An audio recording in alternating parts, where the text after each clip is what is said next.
विद्यार्थी मित्रांनो, पोलीस भरती झाल्यानंतर सिलेक्शन झाल्यानंतर पुढं काय प्रोसेस असते ह्या गोष्टी अनेक विद्यार्थ्यांना माहिती नसतात किंवा अनेकांना उत्सुकता असते. आपल्यासोबत मयुरी मॅडम आहे, ज्यांचं मुंबई पोलीसमध्ये 4 वर्षापूर्वी सिलेक्शन झालं होतं. त्यांचं आता PSI म्हणून 2दा सिलेक्शन झालंय. माझं एकदाच PSI म्हणून सिलेक्शन झालंय, त्यांचं 2दा झाले. 2दा कसं झालंय, एक तुमची डायरेक्ट PSI ची जी एक्झाम असते जी MPSC मार्फत होती, म्हणजे ज्या पद्धतीने आम्ही झालो ती एक एक्झाम, आणि एक डिपार्टमेंटल एक्झाम म्हणजे जेव्हा तुम्ही पोलीस म्हणून 4 वर्ष काम करताय आणि त्याच्यानंतर तुम्हाला एक्झाम देण्याची संधी असते आणि 25% कोट्यातून तुम्ही डिपार्टमेंटल एक्झाम देऊन पास होताय, तर ती एक पद्धत आहे. अशा दोन्ही पद्धतीने मॅडमचं सिलेक्शन झालेलं आहे. आता तुमच्या ट्रेनिंगमध्ये काय असतं मी पण सांगू शकतो, परंतु मॅडमनं स्वतः अनुभवलेलं आहे की कशा पद्धतीने ट्रेनिंग आहे, काय काय प्रॉब्लेम येतात, काय काय सोल्युशन आहेत, हे त्यांनी स्वतः अनुभव घेतलेला आहे. आणि परीक्षा झाल्यानंतर तुम्हाला जेव्हा ट्रेनिंग होते आणि ट्रेनिंग नंतर सुद्धा सुरुवातीच्या काही काळात काय काय गोष्टी असतात ते सगळं मॅडम सांगणार आहेत.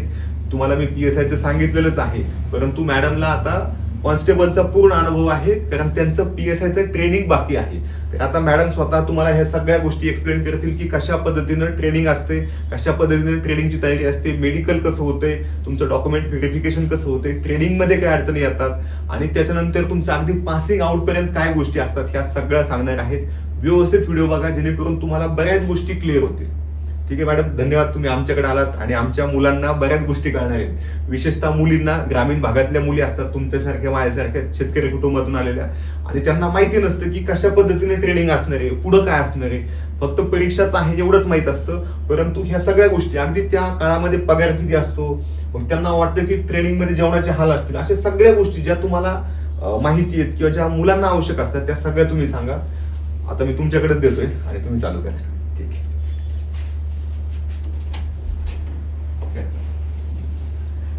नमस्कार मित्रमैत्रिणींनो, माझं नाव मयुरी नंदा दादासाहेब जानकर.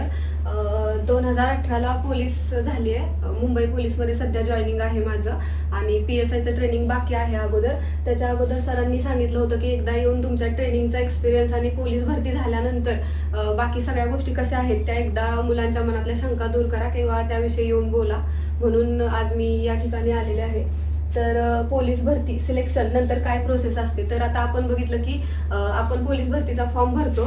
त्याच्यानंतर फॉर्म भरल्यानंतर आपलं ग्राउंड होतं. ग्राउंड क्वालिफाय झाल्यानंतर आपलं लेखीची किंवा रिटर्नची एक्झाम होती, आणि रिटर्नची एक्झाम झाल्यानंतर 2 मिळून मेरिट लागतं. मेरिट लागल्यानंतर फायनल लिस्ट किंवा फायनल सिलेक्शन झाल्यानंतर बऱ्याच वेळा असा खूपसा कालावधी निघून जातो.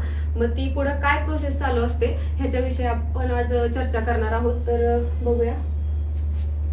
तर ज्यावेळेस आपलं फायनल लिस्ट लागते त्याच्यानंतर असं होतं की ज्यांचं फायनलला सिलेक्शन झालेलं आहे त्यांचे डॉक्युमेंट चेकिंगसाठी बोलवलं जातं. तर डॉक्युमेंट चेकिंगच्या वेळेस आपल्या मनात खूप गोंधळ असतो की नेमकं डॉक्युमेंट चेकिंगमध्ये कुठली डॉक्युमेंट चेक केली जाणार आहेत, किंवा आपल्याकडे सगळे डॉक्युमेंट व्यवस्थित आहेत की नाहीत, कारण त्यांनी खूप सारी मोठी लिस्ट दिलेली असते की हे सगळे डॉक्युमेंट रिक्वायर आहेत किंवा हे सगळे लागणार आहेत. मग आपण थोडं गोंधळून जातो. तर गोंधळण्यासारखी काहीच परिस्थिती नाही आहे इथं. आपण पोलीस भरतीचा फॉर्म भरताना जे सगळे डॉक्युमेंट अपलोड केलेले असतात, जे शैक्षणिक पात्रतेचे असतील, ज्यांनी कास्टमध्ये असल्याचा दावा केलेला आहे त्यांच्यासाठी कास्टचे असतील, EWS असेल, OBC असेल, हे जे सगळे डॉक्युमेंट आहेत ही सगळी डॉक्युमेंट आपल्याला इथं रिक्वायर असतात किंवा ह्याच सगळ्या डॉक्युमेंटची आपल्याला गरज असते. तर डॉक्युमेंटमध्ये घाबरण्यासारखं काहीच कारण नाहीये. आता जर तुम्ही म्हणताय की कास्टमध्ये आहे तर तुम्हाला कास्ट सर्टिफिकेट देणं गरजेचं आहे. नॉन क्रिमिलियर जर तुम्ही अगोदरच काढलं असेल किंवा भरतीच्या वेळेस ते अपलोड केलं असेल फॉर्म भरताना, तर ते दाखवणं तुम्हाला, आणि जे भरतीचा फॉर्म भरत असताना तुम्ही जे सगळे डॉक्युमेंट दिलेले असतात, ज्या तारखेचे दिलेले असतात, तेच डॉक्युमेंट तुम्हाला ज्यावेळेस डॉक्युमेंट चेकिंग असणार असतं किंवा डॉक्युमेंट चेकिंग होणार असतं त्यावेळेस तेच डॉक्युमेंट द्यायचे आहेत. कधी कधी काय होतं की भरती अगोदरच्या वर्षी झालेली आहे आणि त्याच्यानंतरच्या वर्षी डॉक्युमेंट चेकिंग वगैरे चालू आहे किंवा मध्ये बराच गॅप पडलेला असतो, तर मग मुलांच्यात कन्फ्युजन असतं की नक्की कोणतं डॉक्युमेंट द्यायचं आहे किंवा कोणतं नॉन क्रिमिलियर द्यायचं आहे. आता कास्ट सर्टिफिकेट, डोमासाईल हे डॉक्युमेंट तर प्रत्येक वर्षासाठी काही नवीन नाही काढत. बऱ्यापैकी हा प्रश्न येतो कधी NCLच्या बाबतीत. तर NCL आपण जमा करताना तेच जमा करायचं असतं किंवा डॉक्युमेंट चेकिंगच्या वेळेस तेच घेऊन जायचं असतं NCL, जे आपण फॉर्म भरताना, भरतीचा फॉर्म भरताना सबमिट केलेलं असतं, जे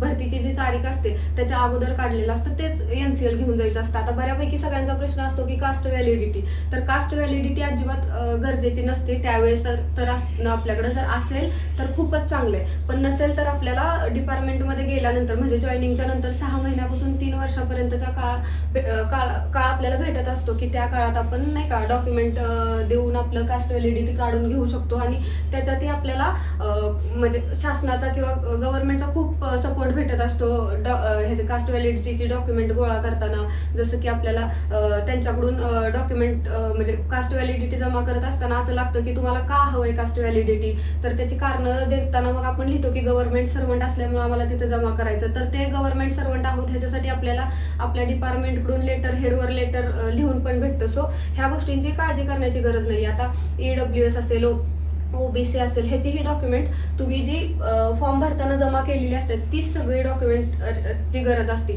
आता काय वेळेस काय होतं की तुमची ही प्रोसेस खूप वेळ जाते किंवा निष्काळजीपणामुळे तुमचे डॉक्युमेंट सापडत नाहीत किंवा हरवलेले असतात. अशा वेळी घाबरून न जाता तुम्ही जे डॉक्युमेंट तुमची हरवलेली आहेत त्या डॉक्युमेंटच्या तुम्ही दुय्यम प्रती ज्या संस्थेकडून किंवा ज्या कार्यालयातून तुम्ही ओरिजिनल डॉक्युमेंट काढलेलं त्याच कार्यालयातून तुम्हाला त्याच्या दुय्यम प्रतीही अवेलेबल होतात आणि इझिली अवेलेबल होतात. तुम्हाला फक्त एखादं अपील वगैरे द्यावं लागतं तर त्याच्यातून होतात. काय मुलांचा हा प्रश्न असतो की लग्नाच्या आधी नाव चेंज झालंय, लग्नाच्या आधी नाव वेगळं होतं, लग्नानंतर नाव वेगळं आहे. मुलींच्या बाबतीत बऱ्यापैकी हा प्रॉब्लेम असतो. जर तुम्ही फॉर्म भरताना जर दाखवले तुम्ही मॅरिड आहात किंवा दाखवलंय अनमॅरिड आहात तर काहीच प्रॉब्लेम नाहीये. जी डॉक्युमेंट तुम्ही तुमच्या फॉर्म भरताना अपलोड केली ती सगळी डॉक्युमेंट तुम्ही इथं पण द्यायचे आहेत. नावाचा काहीच प्रॉब्लेम नसतो. किंवा खूपच जास्त प्रॉब्लेम आहे असं तुम्हाला वाटतंय, काही जणांच्या स्पेलिंग मिस्टेक वगैरे असतात नावात, जसं की आता 10वीच्या सर्टिफिकेटवर, बोर्ड सर्टिफिकेट वगैरे वर आईचं नाव बदललेलं असतं किंवा चुकलेलं असतं, चुकून एका ठिकाणी वेगळं झालेलं असतं, एका ठिकाणी वेगळं झालेलं असतं. तर ह्या सगळ्या डॉक्युमेंटच्या वेळेस त्यावेळेस काहीच प्रॉब्लेम येत नाही. फक्त एक ॲफिडेव्हिट करावं लागतं, तेवढ्या ॲफिडेव्हिटवर सगळ्या गोष्टी होऊन जातात. असं टेन्शन घेण्यासारखं काहीच नसतं किंवा डॉक्युमेंट नाहीत मग आता मला काढून टाकतील का किंवा घेणार नाहीत का, असं काही नाही. टेन्शन घेण्यासारखं ह्याच्यात काहीच गोष्टी नसतात. नॉर्मली तुम्ही ह्या सगळ्या गोष्टी हँडल करू शकता. म्हणजे माझ्या बाबतीत पण असं झालेलं की माझ्या डिग्री सर्टिफिकेटवर वेगळं थोडंसं स्पेलिंग मिस्टेक होतं, बट एवढा काही इश्यू करण्यासारखं नाही. काय ॲफिडेव्हिटवर लिहून घेतलं की ते होऊन जातं. त्याच्यानंतर बऱ्यापैकी आपल्या जे 90s किड आहेत त्यांच्या बाबतीत असं होतं की आपल्या जन्मतारखा कुणाच्याही कन्फर्म नाहीयेत किंवा खऱ्या नाहीयेत. जन्माचा दाखला जो आपण काढतो ग्रामपंचायतीतून वगैरे तर तिथं वेगळी जन्मतारीख आहे, शाळेत नोंद केलेली जन्मतारीख वेगळी असते आणि आपल्या जो जन्माची खरं जन्मतारीख आहे ती वेगळी असते. तर अशा वेळी तुम्हाला घाबरायची काहीच गरज नाहीये. म्हणजे काय करतील कारण जे 90s किड आहेत, 2000 नंतर हा नियम ऍक्च्युली आलाय की तुम्हाला जन्माचा दाखला द्यावे लागेल. त्याच्या अगोदर आपल्या जो शाळेत आपण सबमिट करायचो किंवा आपल्या शाळेत ज्या दिवशी ऍडमिशन झाले त्या बेसिसवरच आपल्या जन्मतारखा आहेत आणि मग शाळेचा दाखला जो आपला असतो, शाळा सोडलेल्याचा दाखला, तोच दाखला कन्फर्म धरून त्याच्यावरचीच तारीख कन्फर्म पकडली जाते. सो त्याच्यात एवढं घाबरण्यासारखं काहीच नाहीये. कधी काही जणांचं नावाचा पण इश्यू होतो की त्यांनी नाव बदललेलं असतं किंवा नावाचं, आता नकुसा ह्या नावाचा खूप मोठा इश्यू होता काही वर्षांपूर्वी की मुलींची नावं नकुसा असतात, त्याच्यावरनं त्यांची नावं बदलली गेली. ह्या गोष्टींचा इथं काहीच इथं प्रॉब्लेम क्रिएट करत नाहीत. ह्या गोष्टी तुम्ही तुमच्या लेवलवर ॲफिडेव्हिट वगैरे करून जर मॅनेज केल्या तर त्या ग्राह्य पकडल्या जातात आणि त्याच ओरिजिनल म्हणून ग्राह्य पकडल्या जातात आणि तिथं काही इश्यू होत नाही. अशा प्रकारे तुम्ही डॉक्युमेंट्सचा इश्यू क्लिअर करू शकता. त्याच्यानंतर डॉक्युमेंट झाल्यानंतर तुमचे सगळे डॉक्युमेंट क्लिअर असल्यानंतर पुन्हा थोड्या दिवसानंतर म्हणजे मुंबईसारख्या ठिकाणी तर 1 महिन्याचा वेळ लागतो, बाकी जिल्ह्याच्या ठिकाणी काही आठवड्यात किंवा एका वगैरे आठवड्यात पण तुम्हाला बोलवतात मेडिकलसाठी. तर मेडिकलमध्ये पण खूप लोकांच्या मनात नाही का अशी हे असते शंका की मेडिकल आहे तर काय चेक करतील. तर मेडिकलमध्ये पण असं वेगळं असं काहीच चेक करत नाहीत किंवा असं घाबरण्यासारखं काहीच नाहीत. आपण ज्या नॉर्मली टेस्ट करतो त्याच सगळ्या टेस्ट असतात किंवा त्याचंच सगळं व्हेरिफिकेशन असतं. आता ज्या एक्झाम MPSCच्या असू द्या किंवा सरळ सेवेच्या असू द्या, ज्यांच्या एक्झाममध्ये मेडिकल किंवा फिजिकल ऍक्टिव्हिटीची रिक्वायरमेंटच नाहीये, त्यांच्यात मेडिकलमध्ये विद्यार्थी बाहेर फायनल लिस्टमध्ये पडण्याचं प्रमाण असू शकतं. पण आता आपल्या पोलीस भरतीसारख्या क्षेत्रात म्हटलं तर तुम्हाला पण माहिती आहे चांगलं की आपण ग्राउंडवर किती हेवी ऍक्टिव्हिटीज किंवा एक्सरसाइज करत असतो. ते हेवी एक्सरसाइज आपण करतो कारण आपलं फिजिकली किंवा आपलं शारीरिक दृष्ट्या शरीर तंदुरुस्त असतं, म्हणूनच आपण एवढा वेळ पळू शकतो किंवा तो गोळा उचलून टाकू शकतो.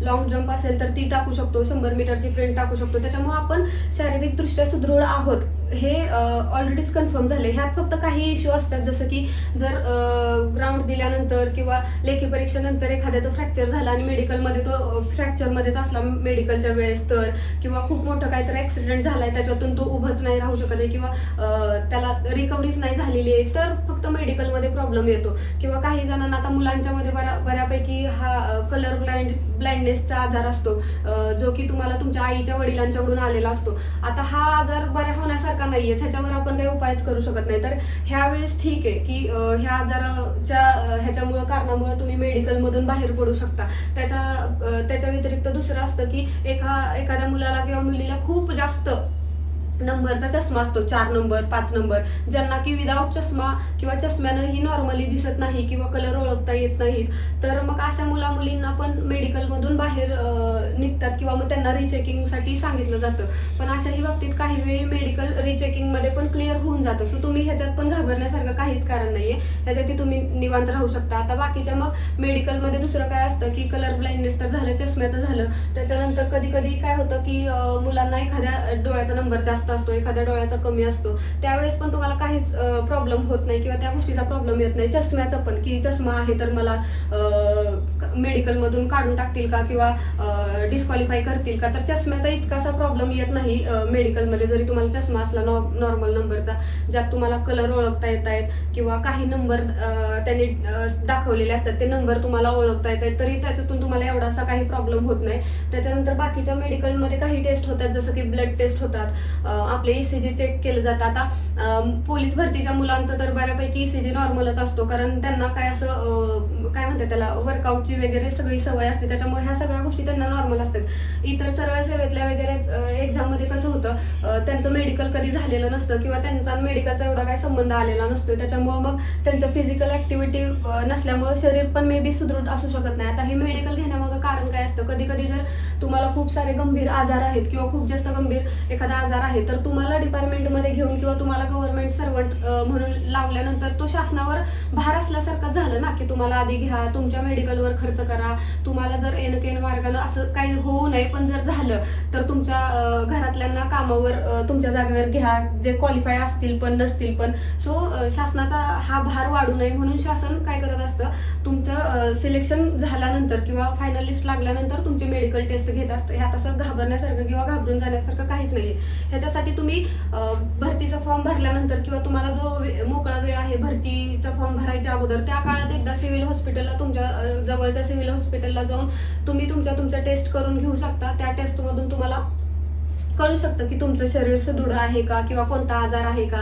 जो आजार असा आहे की ज्याच्यावर तुम्ही उपचार घेऊन त्यातून बरं होऊ शकता आणि त्याचा इम्पॅक्ट तुमच्या काही शरीरावर होऊ शकत नाही, अशा आजारावर तुम्ही उपाय ही करू शकता. तेवढा वेळही तुम्हाला भेटेल. पण कधी कधी काही माणसं काय करतात, ह्याचं होऊन देतात, ग्राउंड होऊन देतात, नंतर लेखी परीक्षा पण होऊन देतात, फायनल झाल्यानंतर डॉक्युमेंट चेकिंग वगैरे झाल्यानंतर मग अरे माझं ग्राउंड झालंय, सगळं झालंय आणि आता मेडिकल आले, मला असं आहे तसं आहे. म्हणजे लास्ट मुवमेंटला तुम्ही ह्या सगळ्या गोष्टी, म्हणजे आता डॉक्युमेंटच्या बाबतीत पण आणि मेडिकलच्या बाबतीत पण, मी दोन्हीच्या बाबतीत तुम्हाला हेच सांगेन की लास्ट मुवमेंटला ह्या गोष्टी करण्यापेक्षा ज्यावेळेस तुमच्याकडे वेळ आहे त्यातला अभ्यासातला थोडासा वेळ बाजूला काढून तुम्ही तुमच्या ह्या म्हणजे फायनल सिलेक्शन झाल्यानंतर ह्या 2 गोष्टींमुळे, एकदम क्षुल्लक गोष्टींमुळे बाहेर पडण्यापेक्षा तुम्ही तुमच्यासाठी आधीच जर वेळ दिला आणि आधीच वेळ देऊन जर ह्या 2 गोष्टी क्लिअर करून घेतल्या, तर नाही का तुम्हाला फायनल सिलेक्शन होऊन कुठल्या तर क्षुल्लक गोष्टींसाठी बाहेर नाही पडावं लागणार. तर ह्या दोन्हीमध्ये असं काही खूप जास्त मेजर इश्यू नाहीये आणि झालाच तर थोडाफार असतो. म्हणजे ह्यातून बाहेर पडणाऱ्यांचं प्रमाण अगदी मी म्हणेन नगण्य किंवा ना बरोबर आहे की ह्या 2 गोष्टींमुळे बाहेर पडतात ते. आणि ह्या अशा प्रकारे हे 2 इव्हेंट असतात. नंतर पोलीस व्हेरिफिकेशन असतं. ह्यात काय असतं की तुम्ही ज्या जिल्ह्यात भरती झालेला आहात, आता मुंबई म्हणा किंवा रत्नागिरी म्हणा, तर ह्या जिल्ह्यातून तुमच्या हेडक्वार्टरमधून तुम्ही ज्या ठिकाणी तुमचा ऍड्रेस दिलेला आहे आधार कार्डवर वगैरे किंवा रेसिडेन्शियल ऍड्रेस जो तुमचा आहे त्या ठिकाणमधल्या तो तुमचा जो ऍड्रेस आहे, ज्या रेसिडेन्शियल ऍड्रेस तुमचा ज्या पोलीस स्टेशनच्या अंडर किंवा ज्या पोलीस स्टेशनच्या एरियामध्ये येतो, त्या पोलीस स्टेशनला तुमच्या हेडक्वार्टरवरून लेटर येतं की बाबा हा असा असा व्यक्ती आहे आणि आम्हाला त्याच्याविषयी थोडी माहिती हवी. तर मग माहिती काय असते की तुम्हाला तुमच्यावर बाबा कोणता फौजदारी वगैरे गुन्हा दाखल आहे का किंवा कोणती कारवाई चालू आहे का. त्यात बऱ्यापैकी मुलांच्या बाबतीत स्त्रियांविषयी गुन्हे असतील तर ते थोडे गंभीर असतात किंवा खूपच मोठे गुन्हे आहेत, खून वगैरे किंवा दरोडा वगैरे अशा प्रकारच्या गुन्ह्यांच्या केसेस चालू आहेत का त्यांच्यावर किंवा कोणती कारवाई किंवा पहिली पनिशमेंट झाली आहे का त्यांना. ह्या सगळ्या पद्धतीच्या गोष्टी इथं चेक केल्या जातात. आणि त्याच्यानंतर तुम्ही बाबा त्याच गावचा त्याच एरियाचा आहात का विद्यार्थी किंवा माणूस त्याच एरियात राहताय, म्हणजे तुमचा ऍड्रेस तोच प्रॉपर आहे का की तुम्ही खोटा ऍड्रेस दिलाय किंवा गव्हर्नमेंटची काही चूक भूल करताय. त्याच्यानंतर डॉक्युमेंट तुम्ही जी इथं दिलेली आहेत ती सगळी डॉक्युमेंट तुमची ओरिजिनल आहेत का किंवा त्याच्यात तुम्ही काय फ्रॉड केलाय, ते डॉक्युमेंट फेक बनवले आहेत, AI जनरेटेड असू शकतात का. ह्या अशा प्रकारच्या गोष्टी ह्याच्यात चेक केल्या जातात. नंतर तुमच्या ज्या एज्युकेशनल गोष्टी आहेत, तुम्ही ज्या क्वालिफिकेशन विषयी सांगितलेलं असतं की 10वी 12वी पास, ह्याच्यावर जे तुम्ही सांगितलेलं असतं ते तुमचं प्रॉपर ओरिजिनल आहे का किंवा खरं आहे का, ह्या फक्त गोष्टी ह्याच्यात चेक केल्या जातात. मग इथून पोलीस व्हेरिफिकेशन झाल्यानंतर पोलीस स्टेशन थ्रू तुमच्या हेडक्वार्टरला ते लेटर जातं की बाबा सगळं क्लिअर असेल तर क्लिअर म्हणून किंवा नसेल तर काय प्रॉब्लेम आहे ते. आणि त्याच्या अगोदर तुम्हाला पोलीस व्हेरिफिकेशन करताना काय करतात, तुम्हाला स्वतःला पण बोलवलं जातं. तुमच्या पोलीस स्टेशनमधून तुम्हाला कॉल येतो आणि त्यावेळेस मग ते बोलवतात तुम्हाला की असं असं बाबा तुमचं व्हेरिफिकेशनचं आलेलं आहे पोलीस भरतीच्या आणि तुमचे डॉक्युमेंट वगैरे घेऊन या, आपण इथं व्हेरिफिकेशन करून मग पाठवू. मग तुम्ही तुमच्या डॉक्युमेंटची फाईल घेऊन जायचं असतं, तुमचा एखादा आयडेंटिटी साईज फोटो तुमच्यासोबत घेऊन जायचा असतो आणि तुम्ही ते घेऊन गेल्यानंतर म्हणजे तुमच्यासोबत कुणी पॅरेंट्स असेल तरी ठीक आहे, नसेल तरी काही प्रॉब्लेम नाही. घेऊन गेल्यानंतर मग ते तिथं सिनियर जे असतील त्या पोलीस स्टेशनला ते तुमचं व्हेरिफिकेशन करून बाबा हाच व्यक्ती आहे ते चेक करून साईन वगैरे करून ते लेटर रिटर्न पाठवून देतात. ह्याच्यात असं खूप सारं घाबरण्यासारखं काही नाही. आता ह्याच्यात पण कधी कधी काय होतं, जर तुम्हाला माहिती आहे की तुमच्यावर एखादी फौजदारी गुन्हा दाखल आहे किंवा कारवाई चालू आहे, तर तुम्ही जर त्याच्यामध्ये दोषी नसाल किंवा तुमचं जर विनाकारण भावकीच्या भांडणामुळे वगैरे नाव त्याच्यात अडकवले असं जर तुम्हाला माहित असेल किंवा अगोदरच तुम्हाला त्याची कल्पना असेल, तर हेही तुम्ही पोलीस म्हणजे फॉर्म भरायच्या अगोदर किंवा फॉर्म भरल्यानंतर त्या टाइम पिरियडमध्ये तुमच्याकडे जो काळ आहे त्या कालावधीमध्ये तुम्ही हे नाव कमी करून घेऊ शकता. ह्याच्यासाठी तुम्हाला तिथले सिनियर वगैरे असतात किंवा तुमच्या भावकीतले जे लोक आहेत त्यांच्याशी गोड बोलून किंवा माझं असं काही चूक नव्हती, मला माझी ह्याच्यात चूक नसताना माझं नाव अडकवलं गेलंय किंवा तुमच्या समाजातली प्रतिष्ठित व्यक्ती त्यांना मध्यस्थी घेऊन तुम्ही ही गोष्ट करू शकता खूप चांगल्या पद्धतीनं. आणि काही लोक असतात जे आपल्याला नाही का खेकड्यासारखं मागं खेचणारे असतात, पण काही लोक सपोर्टिव्ह पण असतात. सो ह्या गोष्टी तुम्ही अगोदरच जर केल्या तर तुम्हाला फायनलच्या वेळेस किंवा एकदम घास तोंडात घालताना नाही का प्रॉब्लेम नाही येणार किंवा फायनल स्टेजवर आलाय आता तुमचं सिलेक्शन होऊन जॉईनिंग होणार आहे आणि ह्या क्षुल्लक गोष्टींमुळे तुम्ही मागं नाही पडणार. सो तुम्ही ह्या गोष्टी प्रिपरेशन मध्ये किंवा पूर्वीच करून ठेवू शकता आणि ह्या सगळ्या गोष्टींचं टेन्शन न घेता क्लिअर पण होतात त्या सगळ्या गोष्टी. त्याच्यानंतर आता आपण जातो ट्रेनिंगला. तर बऱ्यापैकी सगळ्यांचा समज असा असतो, म्हणजे सगळ्यांना असं वाटतं की नाही का ह्याचं ग्राउंडचं झालं, त्याच्यानंतर सिलेक्शन झालं, त्याच्यानंतर लेखीचं सिलेक्शन झालं, फायनल मेरिट लिस्टही लागली की आपण लगेच ट्रेनिंगला जाऊ. पण हा गैरसमज असतो, कारण ह्याच्यामध्ये हे मगाशी मी सांगितलं तशा 3 स्टेप असतात आणि कधी कधी काय होतं, एखादी बॅच जर खूप जास्त मोठी असेल, तर आता माझ्याच बॅचचं उदाहरण घेतलं तर माझी बॅच 2018ची खूप भली मोठी होती मुलींची बॅच असली तरी. मग त्यावेळेस काय होतं, त्या बॅचला एकदम सगळ्या मुलींना मुंबईच्या बोलवलं नव्हतं किंवा सगळ्यांना एकदम ट्रेनिंगला पाठवलं नव्हतं. आम्हाला टप्प्याटप्प्यामध्ये ट्रेनिंगला पाठवलेलं. म्हणजे मला एका महिन्याचाच गॅप पडलेला. जूनमध्ये आमचा रिझल्ट लागला, त्याच्यानंतर जुलैमध्ये आम्हाला ह्याला बोलवलं, डॉक्युमेंट, मेडिकल, असं करत करत सप्टेंबरमध्ये आमचं जॉईनिंग आलं. तरीही माझ्या आजूबाजूच्या लोकांना असे प्रश्न पडलेले, अरे किती दिवस नाही का, म्हणजे आपल्यावर असे काही जण स्तुती करणारे असतात, तसे काही जण आपल्यावर न दाखवून जळणारे पण असतात. समाजात सगळ्या प्रकारचे लोक असतात. तर मग त्यांना असे प्रश्न पडायचे, अरे किती दिवस, तू नक्की पोलीस झाली आहेस का, तरी इतके दिवस झाले इथंच थांबून आहेस, एक्झाम दिली म्हणते किंवा सेलिब्रेशन झालं म्हणते, अजून इथंच थांबून आहे. तर असे पण तुम्हाला नाही का डायरेक्टली इनडायरेक्टली डिमोटिवेट करणारे पण लोक असतात. त्यांचं टेन्शन घ्यायचं नाही, कारण तुमच्या मनाला उत्तर माहित असतं. कधी कधी कुणाला ट्रेनिंग ट्रेनिंग सेंटरला बोलवायला 1.5-2 वर्षाचा टाइम स्पॅन लागून जातो. तर मग ह्याच्यात तुम्ही जर बाकीच्या लोकांवर कॉन्सन्ट्रेशन केलं किंवा फोकस केलं तर मग तुम्ही डिमोटिवेट होऊ शकता. उलट तुम्ही असं समजू शकता की मला हा पुढच्या अभ्यासाला वेळ भेटला आणि तुम्ही कंबाईनचा वगैरे अभ्यास पण करू शकता. पण असा खूप सारा वेळ लागू शकतो, हे नॉर्मल आहे, ह्याच्यात काही चुकीचं नाहीये. म्हणजे तुम्हाला असं वाटतं की मलाच का वेळ लागतोय किंवा मला का उशीर झाला, तर असे खूप सारे असतात की ज्यांना उशिरा बोलवलं जातं. त्यात तुमचा काही दोष नाहीये. ते फक्त मेरिट वाईज किंवा कुठल्या तरी रॅन्डम ह्याच्यानुसार डाटानुसार ते घेतलेले असतात मुलं. बाकीचे राहिलेले नंतर बोलवणारच असतात. थोडा उशीर झाला तरी काहीच प्रॉब्लेम नाही. आता बऱ्यापैकी ट्रेनिंगला जाताना कसं असतं की आपल्याला अगोदर आपल्या जिल्ह्याच्या ठिकाणी बोलवतात. डायरेक्ट ट्रेनिंग सेंटरला नाहीत पाठवत, जी की आपली 9 ट्रेनिंग सेंटर आहेत आपल्याला माहित आहे. पण डायरेक्ट ट्रेनिंग सेंटरला नाहीत पाठवत. त्या 9 ट्रेनिंग सेंटरमध्ये पण 2 ट्रेनिंग सेंटर मुलींसाठी रिझर्व्ह असतात, जसं की खंडाळ्याचं, नागपूरचं, जिथं मुलांना ट्रेनिंग दिलं जात नाही, फक्त मुलींनाच ट्रेनिंग दिलं जातं. आणि बाकीची जी 7 पूर्ण महाराष्ट्रातले आहेत तिथं मुलांना पण आणि गरजेनुसार कधी कधी जर बाकी ठिकाणी व्हॅकन्सीज नसतील तर मुलींना पण कधी कधी तिथं ट्रेनिंगला पाठवलं जातं. जसं की आता मी सांगितलं की माझं म्हणजे मुलींसाठी रिझर्व्ह असलेले ट्रेनिंग सेंटर कुठलं आहे तर खंडाळ्याचं आहे आणि नागपूरचं आहे. पण माझं स्वतःच ट्रेनिंग धुळ्याला झालंय. का तर धुळ्याला व्हॅकन्सीज होती, बॅच अगोदरची निघून गेलेली, मग आम्हाला लगेच तिथं ट्रेनिंगला पाठवलं. तरीही मला हेडक्वार्टरला 3 महिने राहावं लागलेलं. म्हणजे मरोळ हेडक्वार्टर आहे मुंबईचं, तर तिथं म्हणजे मुंबईला जे ट्रेनिंग सेंटरला बोलवतात किंवा हेडक्वार्टरला बोलवतात ते मुंबईचे जे ट्रेनिंगवाले असतात किंवा मुंबईचे जे जॉईनिंगवाले असतात त्यांना 3 महिन्यासाठी अगोदर आम्हाला 3 महिन्यासाठी ते अगोदर मरोळला ठेवलेलं. मग इथं काय करतात मरोळला? काही नाही, जे मेन ट्रेनिंग सेंटरमध्ये जायच्या अगोदर आपली प्रिपरेशन केलेली असते किंवा मनाची तयारी केलेली असते की असं ट्रेनिंग असतं तसं, त्यातल्याच थोड्याफार गोष्टी, एक 50% गोष्टी इथं आपल्या पूर्व ट्रेनिंग सेंटरमध्ये किंवा जिल्ह्याच्या ट्रेनिंग सेंटरमध्ये आपल्याकडून करून घेतात. आणि थोड्याशा रिलॅक्स गोष्टी असतात. काही प्रमाणात लॉ शिकवला जातो, वर्किंग करून घेतलं जातं, परेडमधले काही पार्ट शिकवले जातात. सो असं टेन्शन सारखं काहीच नसतं. ह्या सगळ्या गोष्टी 3 महिने झाल्यानंतर मग आम्हाला धुळ्याला पाठवलेलं. तर अशा प्रकारे ट्रेनिंगला जाताना 9 ट्रेनिंग सेंटर आहेत मी सांगितलं तुम्हाला. तर आता ट्रेनिंगला जाताना काय होतं, आपण सगळ्यात अगोदर हेडक्वार्टरला हजर होतो. त्यावेळेस आपल्याकडं काय काय गोष्टी असणं गरजेचे आहेत किंवा पर्सनल बिलॉंगिंग्स काय काय असतात आपल्याकडं. तर पोलीस झाल्यानंतर आपण ज्या दिवशी आपल्याला जॉईनिंगला बोलवले त्याच दिवशी आपण पोलीस कॉन्स्टेबल झालेलो असतो. सो त्यामुळं आपल्याला 2 युनिफॉर्म आपल्या सोबत असणं गरजेचं असतं. कारण तुम्ही ज्या दिवशी पोलीस म्हणून जॉईन झालेला आहात त्या दिवशीपासूनच तुम्हाला कुठेही बंदोबस्ताला पाठवतील किंवा पूर्ण ट्रेनिंगमध्ये पण असताना तुम्हाला वाटेल की अरे माझं ट्रेनिंग अजून पूर्ण नाही झालं, मला ड्युटी कशी लागते. तर पूर्ण ट्रेनिंगमध्ये पण तुम्ही ज्यावेळेस ट्रेनिंग घेत आहात त्यावेळेस पण तुम्हाला गरजेनुसार आता दुर्गा माताचे बंदोबस्त लागतात, गणपतीचे खूप सारे मोठे बंदोबस्त असतात. आता मुंबईसारख्या ठिकाणी तर गणपतीचा खूप मोठा बंदोबस्त असतो. तर तुम्हाला ट्रेनिंगवरून गणपतीच्या बंदोबस्तासाठी मुंबईला जर गरज असेल, व्हॅकन्सी असेल तर तुम्हाला बोलवलं जातं आणि ट्रेनिंग सेंटरवरून पण पाठवलं जातं. किंवा आता मी ज्या वर्षी ट्रेनिंग करत होते 2018-19ला आम्ही ट्रेनिंग सेंटरलाच होतो धुळ्याला. पण त्याच वर्षी लोकसभेचं पण आणि विधानसभेचं पण मोठं इलेक्शन झालेलं.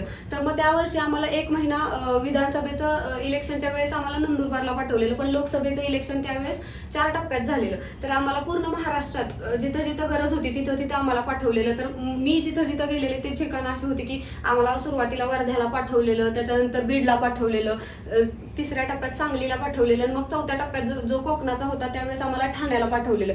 तर हे असे एक्सपिरियन्स पण तुम्हाला ट्रेनिंग सेंटरमधून येतात. त्याच्यानंतर मग ज्यावेळेस विधानसभेचं इलेक्शन होतं ते एकाच टप्प्यात होतं. तर त्या विधानसभेच्या इलेक्शनच्या वेळेस मग आम्हाला नंदुरबारला पाठवलेलं. सो तुम्ही असं गैरसमज करून घेऊ नका की जोपर्यंत तुम्हाला ट्रेनिंग सेंटर ट्रेनिंगमध्ये आहात तोपर्यंत तुम्हाला कुठं बाहेर जावं लागत नाही. तर पूर्ण महाराष्ट्रात तुम्हाला फिरावं लागतं ट्रेनिंग सेंटरवरून. ह्याच्या व्यतिरिक्त तुम्ही जर म्हणजे जिल्ह्याला तुमची बदली झाली तर क्वचितच असं होतं की मेन बंदोबस्ताच्या वेळेस नागपूर अधिवेशन सारखं वगैरे तरच तुम्हाला दुसऱ्या जिल्ह्यात ड्युटीसाठी जावं लागतं. पण ट्रेनिंगवरून तुम्हाला पूर्ण महाराष्ट्रात फिरायला भेटतं किंवा ट्रेनिंगमधून तो एक्सपिरियन्स घ्यायला भेटतो. तर त्यावेळेस तुमच्याकडे 2 युनिफॉर्म असणं, युनिफॉर्मचा जो पूर्ण प्रोटोकॉल आहे, मोपो म्हणा, लायनॅड म्हणा, नेमप्लेट तुमच्या एक्स्ट्राच्या असणं तुमच्यासोबत, नंतर तुमचा बेल्ट असणं, ह्या सगळ्या गोष्टी, शूज असणं, ह्या सगळ्या गोष्टी खूप गरजेच्या असतात.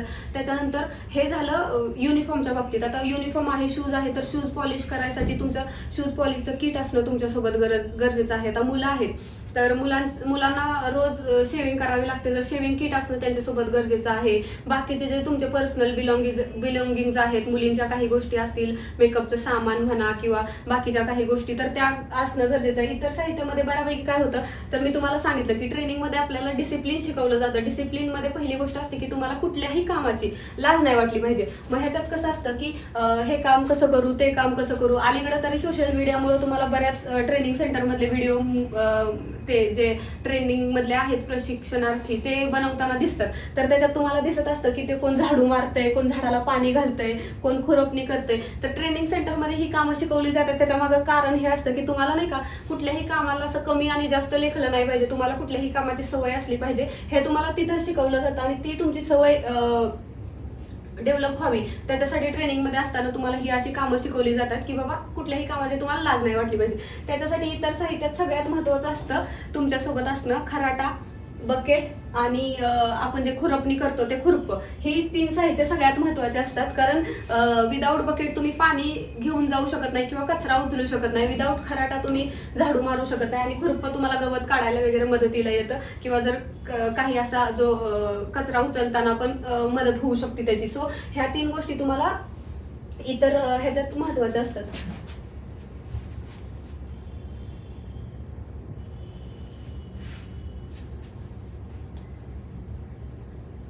इतर साहित्यामध्ये त्याच्यानंतर तुमचे काही पर्सनल कपडे असतात, जसं की ट्रेनिंग सेंटरमध्ये, मुख्य ट्रेनिंग सेंटरमध्ये गेल्यानंतर पण काही असे ह्याचे कार्यक्रम असतात, फंक्शनल कार्यक्रम, जसं की दुर्गा माता म्हणा, गणपतीचे ह्याचे डेकोरेशन वगैरे बनवलेलं असतं. दुर्गा माताच्या वेळेस आमच्या ट्रेनिंग सेंटरला आमच्या ज्या प्रिन्सिपल मॅडम होत्या त्या खूप जास्त अशा उत्साही असायच्या सगळ्या गोष्टींच्यासाठी. मग आम्हाला त्यांनी दुर्गा माताच्या वेळेस दांडियाचं पण सेलिब्रेशन करून दिलेलं, गणपतीच्या वेळेस गणपती बसवून आरती वगैरे करणं. तर ह्या वेळेस मग तुम्हाला संधी भेटलेली असते चांगली की तुम्ही वेगवेगळे कपडे घालून किंवा तुमच्या आवडीचे कपडे घालून तिथं फोटो सेशन किंवा सेलिब्रेशन करू शकता. किंवा तुम्ही संडेला बाहेर जाता त्यावेळेस तर तुम्हाला तुमचा मुफ्ती ड्रेसेस घालायचा असतो. पण कधी कधी आता मी सांगितलं त्याप्रमाणे तुम्हाला ट्रेनिंग सेंटरमधून बंदोबस्तासाठी कधी कधी बाहेर लावतात.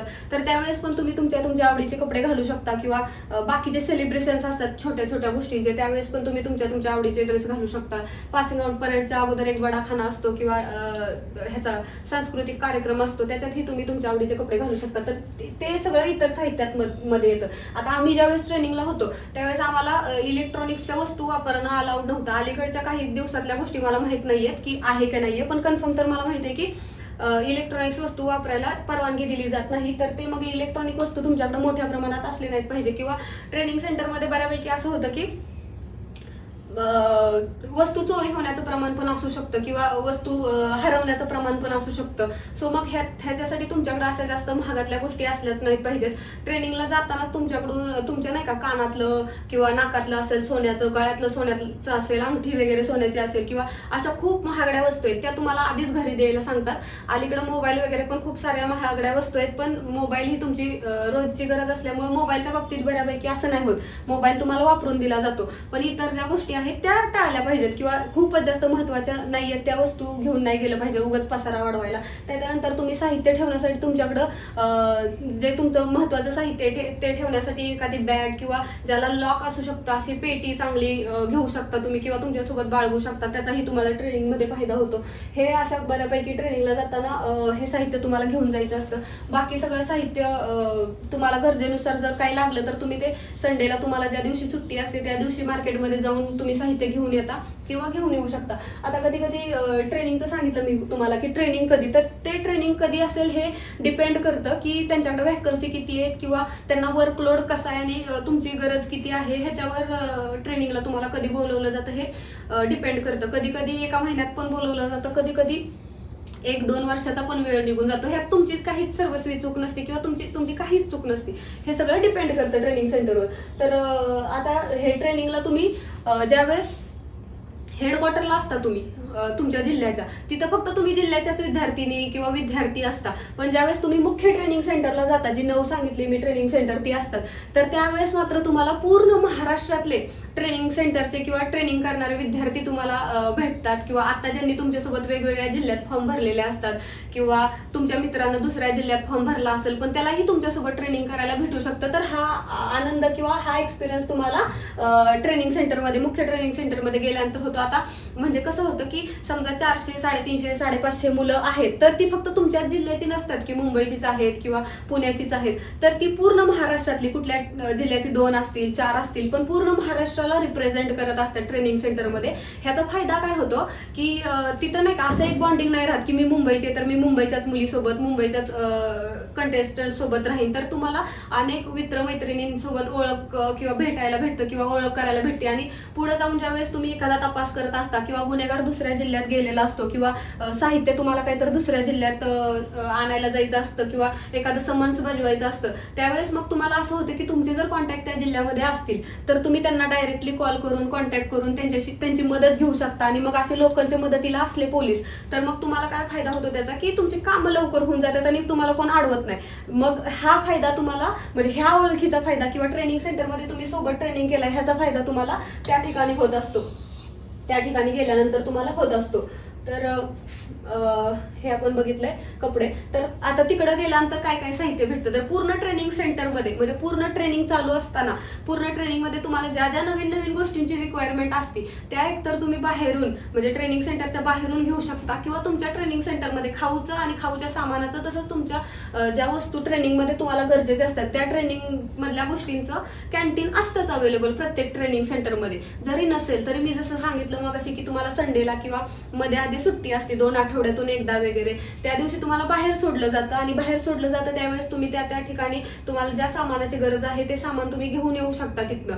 तर मग ते सामान बऱ्यापैकी काय असतं, तर आता ट्रेनिंग सेंटरमध्ये तुम्ही गेल्यानंतर आता त्या ठिकाणी तुम्हाला जे सामान भेटतं ते बऱ्यापैकी कसं असतं सामान की जे आपल्याला टी शर्ट घालायचे असतं तिथं, रोज आपण पीटी करताना जे व्हाईट कलरचा शर्ट घालतो, टी शर्ट घालतो, खाकी कलरची पॅन्ट घालतो, मुलांची खाकी कलरची शर्ट असती, तर ते तुम्हाला खाकी कलरच्या पॅन्टी तर तुम्ही घरूनच घेऊन जाता शिवून तुमच्या मापाने, किंवा ट्रेनिंग सेंटरमध्ये गेल्यानंतर पण तुम्ही एक्स्ट्राच्या पॅन्ट शिवून घेऊ शकता. तिथं तुमच्या मदतीसाठी ते टेलर काका असतात. त्याच्यानंतर शूजचं काही कमी जास्त करायचं असलं तर त्याच्यासाठी मोची काका असतात. त्याच्यानंतर आपलं जे कॅन्टीनमध्ये सामान असतं ते कॅन्टीनवाले काका असतात. म्हणजे सगळे प्रत्येक वेळी पोलीसच असतील असं नाही, आजूबाजूचे पण मदतीला बोलवलेले असतात त्यांनी, किंवा एक छोटंसं मेडिकल पण असतंय त्यांचं किंवा हॉस्पिटल असतंय. ह्या सगळ्या गोष्टी तिथं अवेलेबल असतात. सो तुम्हाला असं बाहेर गेल्यासारखं किंवा प्रत्येक छोट्या छोट्या गोष्टीसाठी ट्रेनिंग सेंटरमधून बाहेर नाही जावं लागत. ह्या गोष्टी तिथल्या लेवलवर पण मॅनेज होतात. पण तिथं सामान काय काय भेटतं, आता मुंबईसारख्या ठिकाणी पाण्याच्या बॉटल पासून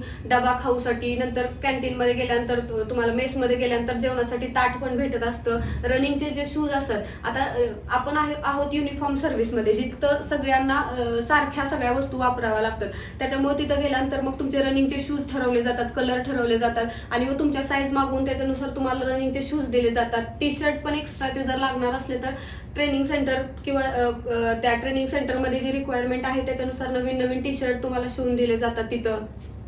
त्याच्यानंतर मध्ये मध्ये तुम्हाला आता ज्यावेळेस कमांडो ट्रेनिंग चालू होतं त्यावेळेस कमांडो ड्रेस असतो तो तुम्ही तिथून किंवा बाहेरून कपडे घेऊन शिवू शकता. त्याच्यानंतर कमांडोच्या ट्रेनिंगच्या वेळेस तुमचे जंगल शूज असतात किंवा वेगळे शूज असतात ते शूज, परेडच्या वेळेस तुमच्याकडे DMSचे शूज असतात ते शूज, हे सगळं सामान तुम्हाला ट्रेनिंग सेंटरमधून भेटतं. त्याच्यानंतर लॉ लेक्चरला लागणारी तुमची जी बॅग असते सगळ्यांची बॅग एकसारखी असते. असं आपण युनिफॉर्म सर्व्हिसमध्ये असल्यामुळे आपल्याला सगळ्यांना ती एकसारखेपणा तो डिसिप्लिनचा भाग असल्यामुळे ठेवावा लागतो. त्याच्यानंतर क्लासमध्ये भेटणारी पुस्तकं असतील, म्हणजे लॉ लेक्चरमध्ये तुम्हाला जे लॉ लेक्चर शिकवले जातात ती पुस्तकं लॉची असतील किंवा इतर जे बाकीचे सगळे मिळून जे 9 विषय असतात त्या सगळ्या 9 विषयाची पुस्तकं असतात ती पण तुम्हाला ट्रेनिंग सेंटरमध्येच गेल्यानंतर भेटतात.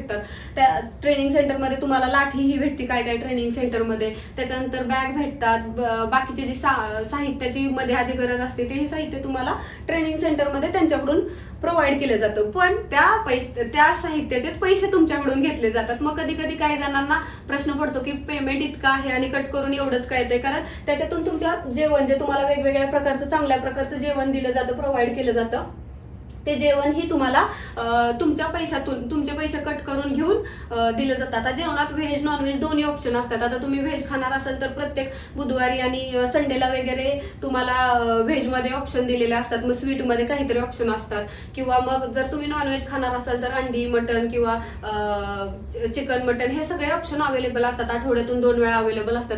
जेवणाचं शेड्यूल असं असतं की सकाळी तुमचा नाश्ता असतो, नाश्त्यामध्ये तुम्हाला नाश्ता असतो म्हणजे खायला एखादा नाश्त्याचा पदार्थ असतो, त्याच्यानंतर दूध असतं, ड्रायफ्रुट्स किंवा चिक्की टाईप मध्ये एखादा पदार्थ असतो, फ्रुट्स असतं, नॉनव्हेज खाणाऱ्यांसाठी अंड असू शकतं. म्हणजे असा सर्व गुण संपन्न किंवा पौष्टिक आहार असतो तुम्हाला ट्रेनिंग सेंटरमध्ये. इतकी कसरत करून घेतली जाते तर खायला पण चांगलं घातलं जातं आणि ती कसरत पण करून घेतली जाते. दुपारच्या जेवणात पण चपाती किंवा भाजी, वरण हे सगळे पदार्थ असतात, भात असतो, लोणचं म्हणा किंवा तुम्ही तुमच्या आवडीनुसार तुम्हाला जर काय हवं असेल तर ते घेऊन जाऊ शकता मेसमध्ये घेऊन. म्हणजे एखाद्याला भाजी एखाद दिवशी नाही आवडली तर लोणच्यासारखा प्रकार किंवा बाकीचं दुसरं घरची चटणी वगैरे हे सगळं घेऊन जाऊ शकतो. ह्यात सगळ्यात महत्त्वाचं काम करतं जेवणात. जर तुम्ही फूडी असाल किंवा तुम्ही खाण्याच्या तुमच्या चोचले म्हणतो आपण ते असतील तर तुम्ही आईच्या डब्यावर डिपेंड राहू शकता. कशा प्रकारे की तुम्ही येतानाच किंवा ज्यावेळेस संडेला तुमची आई तुमचे घरचे तुम्हाला भेटायला येतात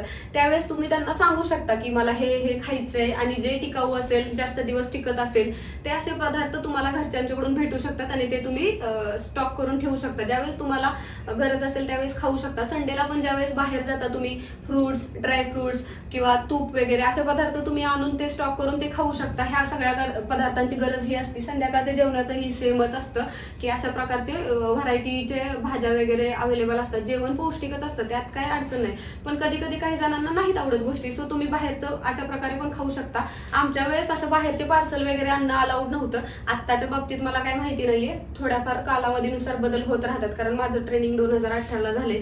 पण आमच्या वेळेस बाहेरचे फ्लिपकार्ट वगैरेचे तर पार्सल अलाउडच नव्हते आम्हाला, पण आता थोड्याफार प्रमाणात ते चालू असतं, तुम्ही ते मागवू शकता.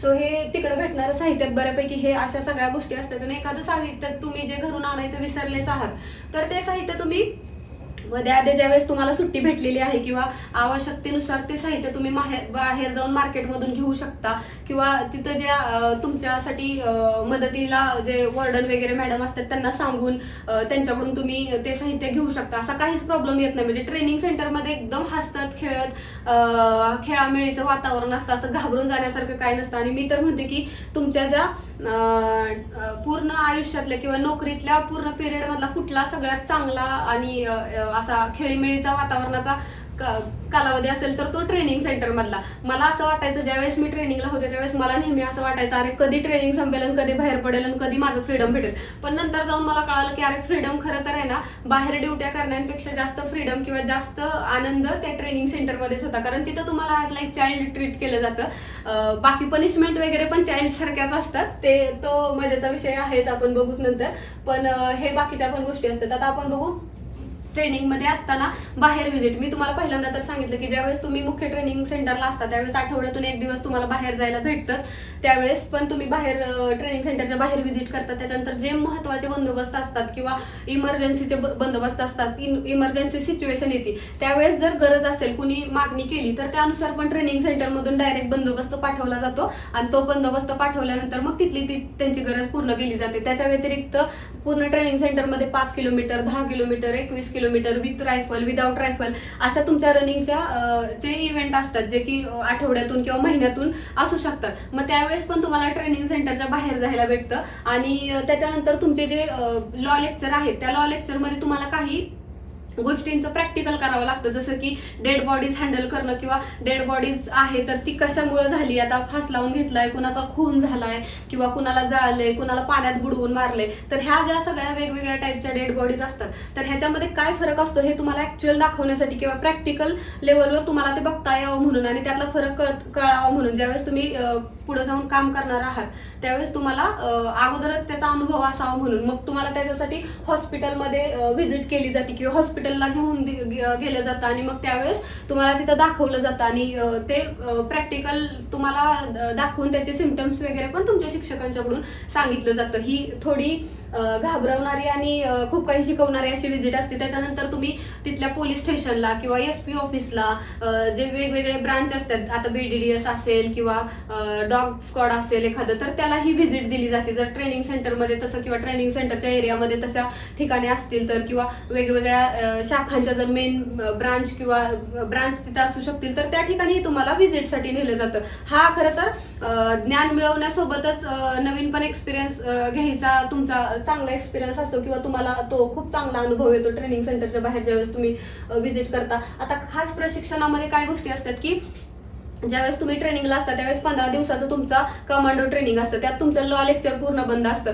तुम्ही खूप साऱ्यांचे ते स्टेटस बघितले असेल, ती जंगल सारखी वर्दी असती कमांडोची, ती वर्दी घालून त्याच्यानंतर शूज असतात, जंगल शूज, ते शूज वगैरे घालून त्यांचं ट्रेनिंग असतं, फोटो सेशन वगैरे होतं. तर ते सगळं इथं होत असतंय खास प्रशिक्षणात. 15 दिवसाचं ट्रेनिंग असतं. त्याच्या व्यतिरिक्त दुसऱ्या पण काही म्हणजे ज्यांची ज्या टाईपची भरती आहे, आता जर तुम्ही जिल्ह्याला भरती झाला असाल तर तुम्हाला खूप सारे जे लाठी असते आपण वापरतो आपल्या प्रोटेक्शनसाठी, ती लाठी, त्याच्यानंतर शिल्ड घेऊन हेल्मेट घालून ते तिथं मॉक ड्रिल करायला शिकवतात किंवा मॉक ड्रिलचं प्रॅक्टिस घेतलं जातं तुमच्याकडून. ते पण ट्रेनिंग त्याच्यातच शिकवलं जातं. तुमच्याकडून खूप साऱ्या रायफल, पिस्टल किंवा AK-47 ह्यांच्याकडून हे चालवायला किंवा खोलून क्लीन करून जोडून पुन्हा ते ठेवून द्यायला हे पण तुम्हाला ट्रेनिंग सेंटरमध्ये शिकवलं जातं. त्याच्यानंतर ऍक्च्युअल तुम्ही फील्डवर जाऊन फायरिंग पण करता. तोही खूप अविस्मरणीय एक्सपिरियन्स असतो की जे आपण पिक्चरात वगैरे बघितलेलं असतं, फायरिंग वगैरे झालेलं,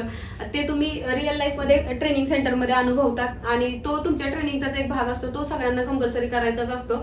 सो ते तुम्ही ते पण खूप छान एन्जॉय करतात. त्याच्यानंतर जे चालक म्हणून भरती झालेले असतात त्यांच्यासाठी आता ते बऱ्यापैकी अधिकाऱ्यांच्या किंवा मुख्यमंत्री वगैरे जे मेन आहेत, आमदार खासदार असतील, आपल्या राज्यातले प्रतिष्ठित व्यक्ती असतील, त्यांच्या गाड्यांवर गाडी चालवायला असतात. तर त्यांना बऱ्याच गोष्टी माहीत असणं गरजेचं असतं. जसं की एस्कॉर्ट गाडी किंवा त्या गाडीचं स्पीड काय असलं पाहिजे, गाडी कशी चालू ठेवली पाहिजे, मध्ये आधी गाड्या घुसून न देता कशा प्रकारे ते हँडल केलं पाहिजे, किंवा कुणाला जर घ्यायचंय तर ते कसं घेतलं पाहिजे, हल्ला अचानकपणे जर गाडीवर झाला तर तो कशा प्रकारे आपण गाडी हँडल करून त्या आपल्यासोबत असलेल्या मुख्य व्यक्तीची सुरक्षा दिली पाहिजे त्याला, ह्या सगळ्या गोष्टी. तसंच कधी कधी गाडी बंद पडली तर बेसिक लेवलचं मेकॅनिझम त्यांना जमलं पाहिजे की गाडीचं चाक खोलणं वगैरे किंवा पाणी बदलणं असेल, फिल्टर बदलणं, ह्या सगळ्या गोष्टी चालक प्रशिक्षणात त्यांच्याकडून करून घेतल्या जातात किंवा त्यांना शिकवल्या जातात. हे एक्स्ट्राचं प्रशिक्षण असतं ज्या त्या त्यांच्या ह्याच्यानुसार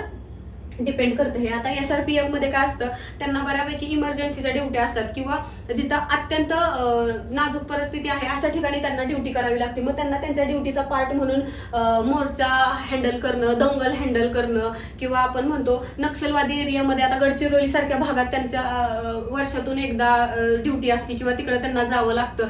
तर नक्षलवादी एरियामध्ये गेल्यानंतर कशा पद्धतीनं तुम्ही ते हँडल करताय हे सुद्धा त्यांना त्यांच्या ट्रेनिंग सेंटरमध्ये शिकवलं जातं. बऱ्यापैकी त्यांना दुसऱ्या राज्यात पण नेऊन व्हिजिट दिली जाते किंवा तिथलं पण जे अत्यावश्यक किंवा कधी कधी अडचणीची इमर्जन्सी सिच्युएशन असते तिथं कशी हँडल केली पाहिजे ह्याचंही ट्रेनिंग SRPF मध्ये दिलं जातं. त्याच्या व्यतिरिक्त आता जेल पोलीस किंवा आपण म्हणतो कारागृह पोलीस, तर ह्यांच्या ट्रेनिंगमध्ये काय असतं, ह्यांना ट्रेनिंगमध्ये आपल्या ट्रेनिंग सारखंच असतं काही, पण त्याच्या अतिरिक्त काही गोष्टी ब्रिटिशकालीन कायदे वगैरे असतील किंवा आरोपीला हँडल करताना कशा लेवलचं हँडल केलं पाहिजे, तुमचे पेशन्स लेवल कसे असले पाहिजेत, आरोपीची देवघेव करताना कशा लेवलचं केलं पाहिजे. आता ह्यांना चालकला 9 महिने प्लस 3 महिने एक्स्ट्रा ट्रेनिंग असतं, पण बाकी सगळ्यांना बऱ्यापैकी तेवढाच 9 महिन्यांचा कालावधी असतो ट्रेनिंगचा. चालकला फक्त एक्स्ट्रा असतं. आणि जेल पोलीस मी सांगितलं की तुम्हाला आरोपीला हँडल करायचंय. आपल्या महाराष्ट्रात बरेच 2-3 चांगले महत्वाचे जेल आहेत, त्याच्यानंतर ओपन जेल आहेत, वस्तीचे जेल आहेत, किंवा आपण काय म्हणतो त्याला वसाहत जेल असतात, त्या वसाहत जेलमध्ये. सो ह्या सगळ्या प्रकारचं ट्रेनिंग त्यांना त्यांच्या ट्रेनिंग सेंटरमध्ये थोड्याशा वेगळ्या पद्धतीने दिलं जातं. हे झालं खास ट्रेनिंग कशा पद्धतीचं असतं किंवा ट्रेनिंगमध्ये काय असतात गोष्टी त्या. त्याच्यानंतर ट्रेनिंगमध्ये आपण असताना फुल शेड्यूल कशा प्रकारचं असतं. तर खूप वेळा नाही का आपल्याला असं वाटतं की म्हणजे ट्रेनिंग सेंटरमध्ये आहे तर आपल्या घरच्यांना पण असं वाटतं अरे हा फोन नाही करत किंवा ही फोन नाही करत. तर शेड्यूलच आपलं इतकं दिवसभराचं बिझी करून टाकलेलं असतं की आपल्याला कुणाला फोन करायला किंवा कुणाला वेळ द्यायला खरंच वेळ नाही भेटत. कारण तिथं आपल्याला एक एक सेकंद इतका महत्वाचा असतो आणि एकदम असं भारी शेड्यूल केलेलं असतं जेणेकरून तुम्हाला रिकामा वेळच नाही भेटला पाहिजे. कारण आपण म्हणतो खाली घर सैतान का. सो त्याच्यामुळं मग ते आपल्याला सैतान डोक्यात घुसूनच देत नाही. ट्रेनिंग सेंटरमध्ये फुल डे तुमचा एकदम बिझी असतो. त्याच्यात बऱ्यापैकी सकाळी तुम्ही 5ला 5:30ला वगैरे उठता. मुलांचं असेल तर त्यांना सेव्हिंग वगैरे करून क्लीन करून सगळं ग्राउंडवर आवरून जावं लागतं. मुलींच्या बाबतीत त्यांना त्यांच्या केसांना असं कसंही सोडून चालत नाही. कारण ट्रेनिंग करणार की तुम्ही तुमची केस सांभाळणार ना. ते सोडा, ऍक्च्युअल ज्यावेळेस तुम्हाला ड्युटी करायची आहे त्यावेळेस पण तुम्ही केस कशाही पद्धतीने बांधली तर ती चालणार नाहीत ना. तुमच्या युनिफॉर्मला ती शोभा देणारी असली पाहिजेत किंवा युनिफॉर्मला सूट करणारी असली पाहिजेत. आता तुम्ही एखादी केस नोंदवताय आणि तुमची केस 4 वेळा तुमच्या डोळ्यावर येते तर हे सूट करणारं नाहीये किंवा हा युनिफॉर्मचा तुम्हाला प्रोटोकॉल पण नाहीये. सो मग ते केस व्यवस्थित बांधलेली असली पाहिजेत. ह्याचं ट्रेनिंग तुम्हाला ट्रेनिंग सेंटरमध्येच देतात की एवढं बिझी शेड्यूल असूनही तुम्ही 2 वेळा घालून त्याची व्यवस्थित 8 फिगर बनवून. आता तुम्ही बघितलं असेल कुठल्याही ट्रेनिंग सेंटरमध्ये कॉन्स्टेबलचं ट्रेनिंग असू देत किंवा IPS अधिकाऱ्याचं ट्रेनिंग असू देत, महिलांची केस व्यवस्थित बांधलेली 8 फिगर मध्येच असतात. कारण तो त्यांच्या युनिफॉर्मचा प्रोटोकॉल आहे आणि ते खूप सुंदर पण आहे. मग कधी कधी तुम्ही ट्रेनिंग सेंटरमध्ये गेल्यानंतर बघता की मुली केस कट करतात. जनरली मी ही केस कट केलेली कारण मला ते रोज सकाळी उठून अर्धा तास पाऊण तास 2 वेण्यांमध्ये घालणं आणि ते एवढं घाम वगैरे. सो मग ते इरिटेशन त्यापेक्षा मी स्वतःची सुटका करून घेतलेली. मग तुमचा फुल डे असा असतो की सकाळी 5ला वगैरे उठून तुम्ही वेण्या फण्या करून तुमचं सगळं आवरून ग्राउंडवर जाता. रायफल असेल तर तिला एक रायफल काढायची किंवा पाण्याच्या बकेटा वगैरे भरून घेऊन जायचं. त्याच्यानंतर 6 ते 8 पर्यंत तुमचं सकाळी बेसिक ग्राउंड असतं किंवा PT टेबलचे शेड्यूल वगैरे होत असतात तुमचे. ते झाल्यानंतर 8ला 8:15ला तुम्हाला सोडून देतात. त्याच्यानंतर तुम्ही जाऊन नाश्ता करायचा असतो. नाश्ता करणारे नाश्ता करतात. काही जणांना जाऊन आधी फ्रेश व्हायचं असतं तर ते फ्रेश पण होऊ शकतं. म्हणजे असं तुम्ही तुमच्यातच डिवाइड केलेलं असतं ते आणि होऊन जातं वेळेनुसार ते की जर तुम्हाला दिसते की जेवणाची खूप मोठी नाश्त्याची खूप मोठी लाईन आहे तर तुम्ही अगोदर फ्रेश व्हायला जाल. तर हे असं तुम्ही तुमच्या वेळेनुसार प्लॅनिंग करून घेता. तर मग त्याच्यानंतर फ्रेश होऊन वगैरे नाश्ता करून तुम्हाला 8:45ला पूर्ण स्क्वॉड सहित लॉ लेक्चरसाठी जायचं असतं. मग लॉ लेक्चरला तुम्ही गेल्यानंतर तुमचा स्क्वॉड पूर्ण असेल तर आणि तिथं गेल्यानंतर सगळे स्क्वॉड तुमचे काही 20-22 स्क्वॉड असतील ते जर सगळे हजर असतील तर त्यानुसार मग तुमची फॉल इन होती, हजेरी होती. हजेरी झाल्यानंतर तुम्हाला तुमच्या लेक्चर हॉलमध्ये बसवलं जातं.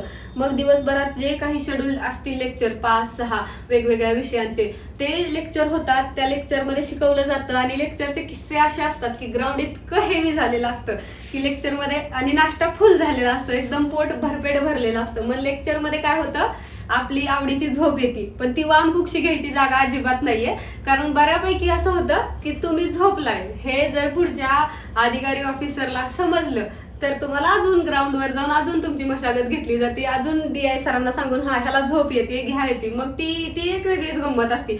कधी कधी तर पूर्ण वर्ग पनिशमेंटसाठी जातो आणि ती पनिशमेंट मग लाजवाब असते. म्हणजे खूपच छान. मग ते पण होतं लॉ लेक्चर मधून कधी कधी. आणि लॉ लेक्चरमध्ये असताना खूप साऱ्या गमती जमती आहेत त्या आपण पुढे कव्हर करणारच आहोत एक्झाम मध्ये किंवा लॉ क्लासेसमध्ये. त्याच्यानंतर तुमचं शेड्यूल ते झालं की म्हणजे ते तुमचं 1:30 पर्यंत संपतं शेड्यूल. त्याच्यानंतर मग तुम्ही जाता जेवणासाठी किंवा काही जण फ्रेश व्हायला जातात. मग युनिफॉर्म चेंज करून तुम्ही दुसऱ्या युनिफॉर्म मध्ये येऊन जेवण वगैरे करू शकता. थोडासा तिथं 10-15 मिनिटाचा वेळ असतो तुम्हाला. मग त्यात तुम्ही कपडे वगैरे तुमचे धुवू शकता. आता कपडे पण तुमचे तुम्हालाच धुवावे लागतात. कितीही तुम्ही गावाकडे असला किंवा शहरात असला, तुम्ही घरी असल्यानंतर कितीही मम्माज बॉय किंवा पप्पांची परी असला तरी तिथं गेल्यानंतर तुमची सगळी वैयक्तिक कामं तुमची तुम्हालाच करावी लागतात. तिथं कुठलीही भांडी घासायला कुठली मेड येत नाही, कपडे धुवायला कुठले दुसरी मेड येत नाही. तुम्हालाच तुमची कामं करावी लागतात. आणि ते थ्रिलच आहे की एवढ्या कमी शेड्यूलमध्ये म्हणजे मल्टीटास्किंग म्हणतात ना, ते मुली तर तशाही मल्टीटास्किंगच असतात लाईफमध्ये. पण मुलांना मल्टीटास्किंग बनवायसाठी ट्रेनिंग सेंटर खूप चांगलं ठिकाण आहे जिथं की सगळी स्वतःची कामं, स्वतःच्या शूजला पॉलिश करायचं असू देत, कपडे धुवायचे असू देत, आपल्या कपड्यांना प्रेस करायचं असू देत, होमवर्क करून आपली बॅग भरायची असू देत रोजच्या लेक्चरनुसार, रूम साफ करायचे असू देत, बॅरेक व्यवस्थित ठेवायचं असू देत किंवा आपले कॉट व्यवस्थित ठेवणं असू देत, त्याचं वॉशिंग करणं असू देत. ह्या सगळ्या गोष्टी खूप शिस्तबद्ध पद्धतीने होत्यात. होतात म्हणण्यापेक्षा करून घेतल्या जातात तेवढ्या फुल शेड्यूलमध्ये सुद्धा. मग हे होत असताना तुमचं जेवणाचं वगैरे झाल्यानंतर 3:30 पर्यंत तुम्हाला ब्रेक असतो. कधी कधी जर तुम्हाला संध्याकाळच्या ग्राउंडसाठी रायफल काढायची असेल तर तुम्हाला 3 वाजताच जावं लागतं, लाईनीत उभं राहावं लागतं. तुमच्या नावावर सही करून तुम्हाला तुमची रायफल घ्यावी लागते, ती क्लीन करून ग्राउंडवर घेऊन जावं लागतं. मग तिथं तुमचे रायफलचे धडे असतील किंवा परेडचे धडे असतील ते तुम्हाला दिले जातात. परेडच्या ह्याच्यामध्ये पण तुम्हाला परेड वेगवेगळ्या चालण्याच्या पद्धती असतात, त्या तुम्हाला परेडमध्ये शिकवल्या जातात. खूप एक्साइटमेंटचा पार्ट असतो हा सगळा आणि खूप एन्जॉय करण्यासारखा पण पार्ट असतो. नवीन नवीन गोष्टी शिकण्यासारख्या किंवा तुम्हाला शिकायला भेटतात जे की नॉर्मल लाईफपेक्षा खूपच वेगळं असतं. आता ज्यावेळेस तुमचं ह्याचं ट्रेनिंग चालू असतं, तुम्हाला वेगवेगळ्या रायफल किंवा वेगवेगळे हे शस्त्रास्त्र चालवायला शिकवली जातात, त्यावेळेस काय होतं, ती शस्त्रास्त्रांना हात लावणं हेच एक अजूबा असतो तुमच्यासाठी. आपण तो नॉर्मल लाईफमध्ये कोण रोज रायफल वगैरे घेऊन फिरत नाही ना. सो मग तो खूप शिकण्यासारखा पार्ट असतो. तिथं तुम्हाला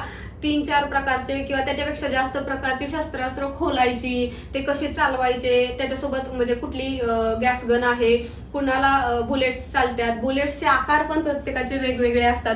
तर हा खूप शिकण्यासारखा किंवा खूप एन्जॉय करण्यासारखा भाग आहे. तिथंच तेवढी जबाबदारीची पण कामं आहेत की ते बुलेट हरवली नाही पाहिजे किंवा त्याच्या ज्या खाली केस असतात त्या हरवल्या नाही पाहिजेत. कधी कधी आपण रायफल खोललेले असतात, त्याचे छोटे छोटे खूप छोटे छोटे पार्ट असतात, ते पार्ट आपण व्यवस्थित तिथंच बसवणं, नाही बसवलं तर ती रायफल लॉक होत नाही किंवा रायफल प्रॉपर बसत नाही. ह्या सगळ्या गोष्टी तुम्हाला तिथं ट्रेनिंग सेंटरमध्ये शिकवल्या जातात. इव्हन दो तुम्ही प्रॅक्टिस करून करून इतके त्याच्यात कुशल किंवा प्रवीण होता की शेवट तुम्ही एकदम डोळे बंद करून किंवा डोळ्यावर रुमाल बांधूनही ते रायफल खोलणं जोडणं वगैरे अशा गोष्टी करू शकता. हे तुमच्या ऍक्च्युली तुम्हाला जे शिकवायला शिक्षक आहेत ग्राउंडवरचे त्यांच्यावरही डिपेंड असतं की ते किती चांगल्या प्रकारे शिकवत आहेत किंवा तुम्हाला किती एन्जॉय वाटतो ते शिकण्यात. त्याच्यानंतर तुम्हाला त्या रायफलचे वेगवेगळे पार्ट असतात, त्याचेही नावं लक्षात ठेवावी लागतात, त्या नावांना सांगावं लागतं किंवा प्रेझेंट करावं लागतं. एक्झाम मध्ये कधी कधी विचारलं जातं, सो तुम्हाला ते सांगावं लागतं. ह्या सगळ्या गोष्टी असतात.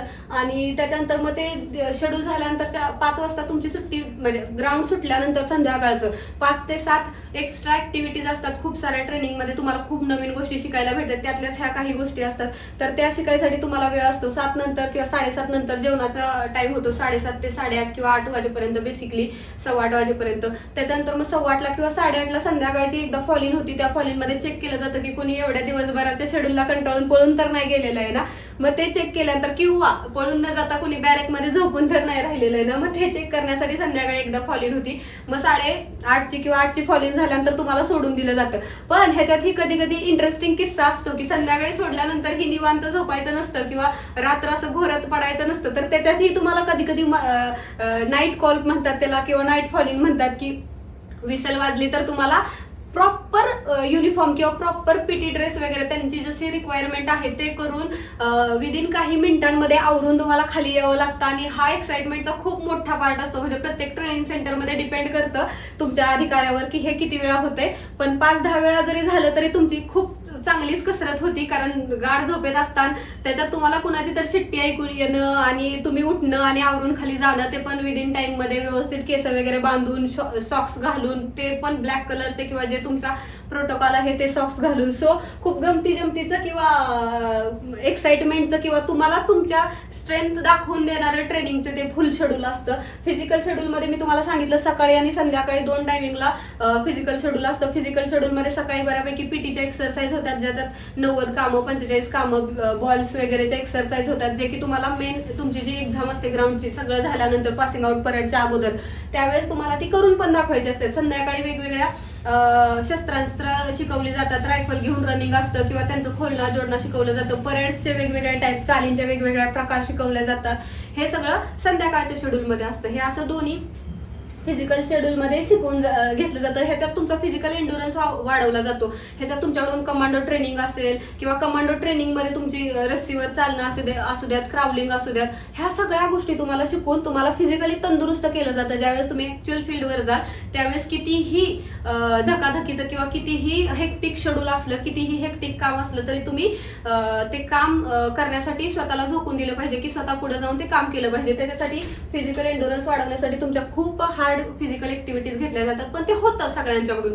तो त्या काय म्हणतात त्याला ऍटमॉस्फिअरचा तो जोश असतो किंवा हाऊस द जोश म्हणतो त्याप्रमाणे तो जोश असतो, त्यात होऊन जातं. लॉ क्लासेसचं मी सांगितलं तुम्हाला की 3 लॉ आहेत आपल्याला नवीन आलेले कायदे 2024 नंतर बदललेले कायदे.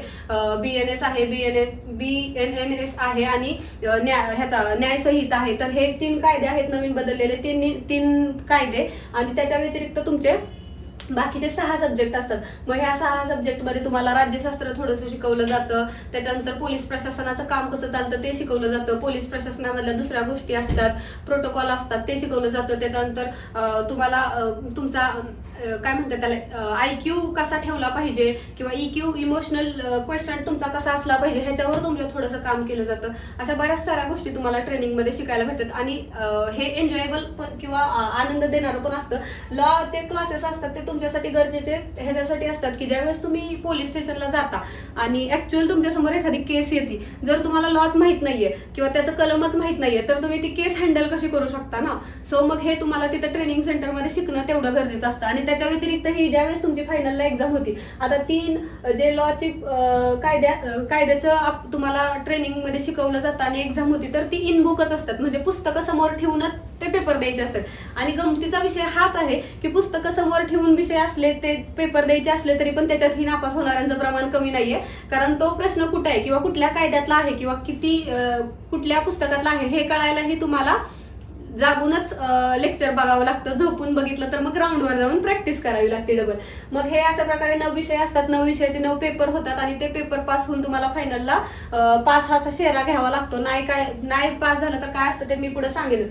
सकाळ संध्याकाळचं नियोजन अशाच प्रकारे असतं. सकाळी तुम्हाला खूप लवकरच 5ला वगैरे उठावं लागतं. संध्याकाळी सगळं होऊन तुम्ही ज्यावेळेस रूमवर जाता तोपर्यंत 8:15 वाजलेले असतात. 8:15 नंतर तुम्ही फॅमिलीमध्ये वगैरे कॉल करता येते आणि झोपून जाता किंवा तुमचे पर्सनल कामं उद्याचे कपडे प्रेस करणं असेल किंवा उद्याचे कपडे धुवून टाकणं असेल, उद्या काय घालायचं, उद्याच्या दिवसभराचं लॉ लेक्चरचा अभ्यास असेल तर तो करणं असेल किंवा उद्या लॉ लेक्चरचं टाइम टेबल भरून ठेवणं असेल, ह्या सगळ्या गोष्टी तुम्ही थोड्या वेळात करता. त्याच्यानंतर बऱ्यापैकी झोपून जातात. ह्याच्या व्यतिरिक्त असं असतं ट्रेनिंग सेंटरमध्ये की तुम्ही सगळ्या एवढी दिवसभरात जर धावपळ केली आहे किंवा एवढं जर तुम्ही हार्डवर्क केलेलं आहे तर तुमच्या प्रॉपर शरीराला रेस्ट ही भेटली पाहिजे. त्याच्यासाठी संध्याकाळी 10च्या दरम्यान विसल वाजती. विसल वाजली की तुम्ही तुमचे मोबाईल बंद करून झोपून जायचं असतं. जर नाही मोबाईल बंद केलं तर मोबाईल वॉर्डनकडून जप्त होतात आणि ते प्रिन्सिपलकडे जमा होतात. त्याच्यानंतर मग खूप हातवारे किंवा खूप हातापाया पडावं लागतं मोबाईल रिटर्न भेटायसाठी. तो कधी भेटतो कधी भेटतही नाही, त्यापेक्षा मग तुम्ही आपला टाइम फॉलो केलेलं कधीही चांगलं. आता शिक्षा हा खूप मजेची पण गोष्ट असते आणि रडवणारी पण गोष्ट असती. तर तुम्ही आता समजा ट्रेनिंग सेंटरमध्ये गेलेला आहात आणि एखाद दिवशी तुम्हाला जागच नाही आली, तुम्ही झोपून राहिला, घे पनिशमेंट. किंवा तुमच्या स्क्वॉडमध्ये कुणीतरी एखाद्यानं चूक केली आहे तरी पण अख्ख्या स्क्वॉडला पनिशमेंट भेटती. किंवा मी सांगितलं तुम्हाला नाईट कॉल पडलेला आहे आणि रात्री बोलवलेलं आहे तुम्हाला फॉलिनला आणि तुम्ही आलेलाच नाहीयेत फॉलिनला, तरीही तुम्हाला दुसऱ्या दिवशी पनिशमेंट असू शकते. पनिशमेंटचे टाईप वेगवेगळे असतात. क्राउलिंग करावी लागते, फ्रंट रोल बॅक रोल मारावे लागतात किंवा रनिंग करावं लागतं विथ रायफल. खूप साऱ्या पनिशमेंट असू शकतात वेगवेगळ्या लेवलच्या. बेडुकोड्या घे, डक वॉक घे, काहीही, म्हणजे त्यांच्या मूडवर किंवा त्यांच्या इच्छेनुसार तुम्हाला डिसिप्लिन लावण्यासाठी ज्या प्रकारचं पनिशमेंट गरजेचं आहे त्या प्रकारचे पनिशमेंट दिले जातात. आणि एन्जॉय करण्यासारखा पण आणि त्यावेळेस रडवण्यासारखा पण किस्सा असतो. कारण कधी कधी तुमचा जो ट्रॅक असतो रनिंगचा 400चा वगैरे, त्या पूर्ण ट्रॅकला क्राउलिंग करायला लागलेलं आम्हालाच लागलेलं, मलाच लागलेलं. त्याच्यामुळे मला माहिती आहे पनिशमेंट कशी असते ती.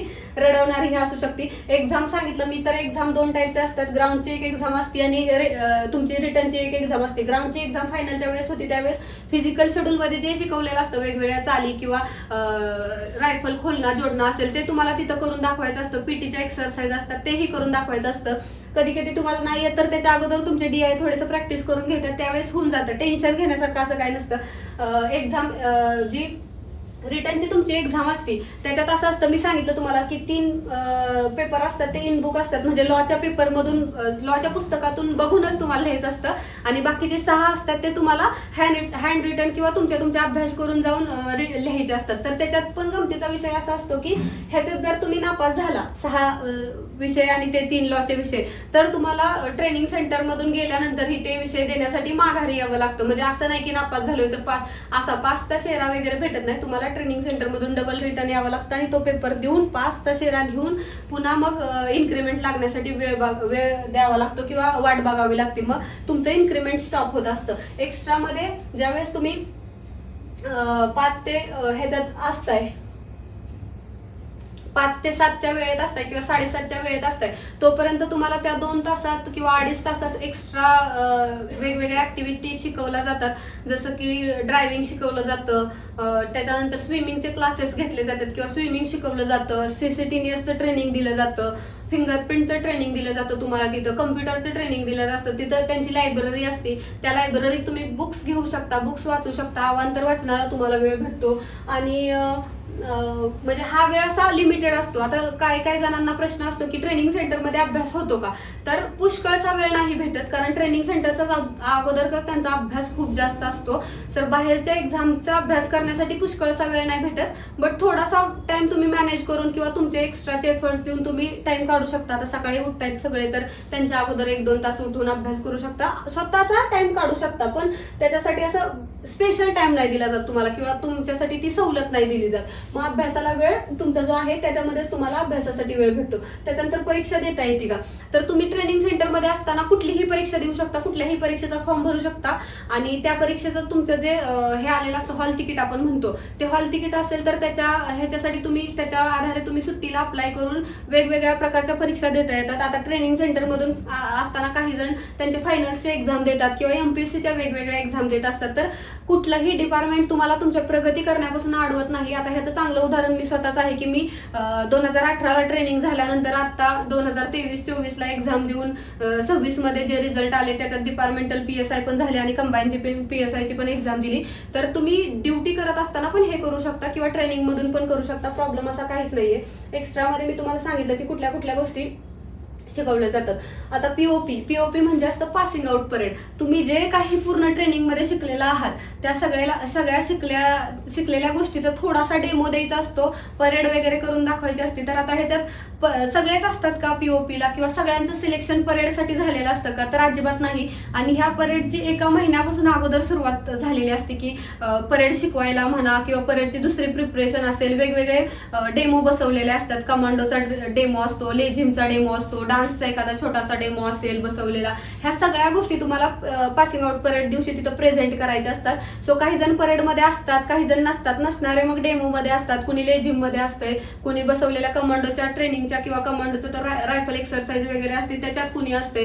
आणि जे कशातच नसतात मग ती वर्किंग पार्टी असते, ते वर्किंग करणं एन्जॉय करतात. मग ती पीओपीची जी रांगोळी वगैरे बघितली असेल तुम्ही, नेटला खूप सारे फोटो असतात, अलीकडे खूप व्हायरल होतं. ती रांगोळी काढणं म्हणा, सजावट करणं म्हणा किंवा माईकचं वगैरे सामान आणून, इलेक्ट्रिशियनचं सामान आणून ते जोडाजोडी करणं, ही सगळी कामं वर्किंग पार्टीला करावी लागतात. आता तिथं असताना जे एक्स्ट्रा ऍक्टिव्हिटीज मध्ये जात नाहीयेत किंवा ज्यांचे स्क्वॉड रिझर्व्ह आहेत, ज्यांना आता कुठलीही एक्स्ट्रा ऍक्टिव्हिटी दिलेली नाहीये, त्या स्क्वॉडला वर्किंगला लावलेलं असतं. मग ते वर्किंग करताना हॉस्टेलची किंवा ट्रेनिंग सेंटर मधल्या ग्राउंडची साफसफाई असू देत, बाग बगीचा असतो त्याची डागडुजी करणं असू देत, त्यांना पाणी वगैरे झाडांना टाकणं असू देत किंवा एखाद्या बिल्डिंगच्या जे स्क्रॅप असतं ते उचलणं असू देत, खूप वेगवेगळ्या लेवलचे कामं करण्याचा तुम्हाला तिथं गेल्यानंतर अनुभव येतो. आणि सोबतीला असणारे इतक्या उत्साहानं करत असतात की तुम्हाला पण असं वाटतं की नाही म्हणू नये, पण त्याच्यातच काही डिके पण असतात.